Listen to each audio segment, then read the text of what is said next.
It had been a long week, the kind that wears you down slowly, piece by piece.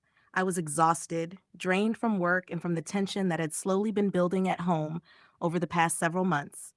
Sarah, my wife, had become a stranger to me, emotionally distant, always distracted, and more attached to her phone than to our conversations.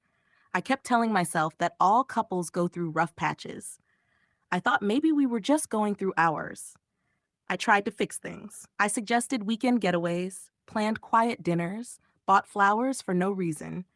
Everything I could think of to remind her that we still had something worth fighting for. But it was never enough.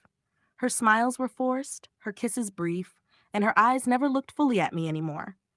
Still, I held on, hoping the woman I married was still in there somewhere. One afternoon, I came home early.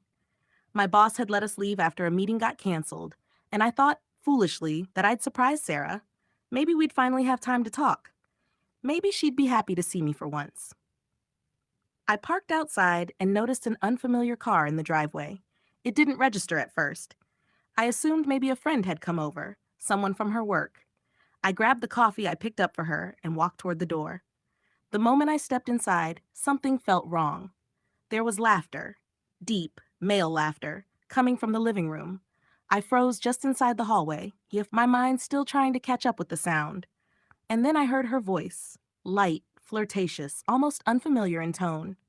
It was the kind of laugh I hadn't heard from her in months. Not with me. I turned the corner and saw him. He was sitting on our couch, legs crossed like he owned the place. She was next to him, leaning in slightly, smiling in that way she used to smile at me. When they saw me, neither of them jumped. They didn't look scared or guilty. He just stood up calmly, thus set his glass down on the table and walked toward me. I looked at Sarah, waiting for her to say something, anything. She didn't. She looked at the floor, silent, ashamed, or maybe just cold. The man stopped a few feet in front of me. He was confident, maybe a few years younger than me, dressed like he was used to being the center of attention. Then he said it. She's with me now. The words hit like a slap, not just because of what he said, but how he said it. Like it was final, like I was just some old phase she had outgrown. I opened my mouth to speak, still not sure what I would say, but he raised a hand and added, "If you want to speak to her, you can do it through my lawyer." I stood there for a moment, completely numb. I wasn't angry yet. I was in shock. After everything we had been through, all the years, the promises, the memories, she let another man speak for her in our home. She didn't speak.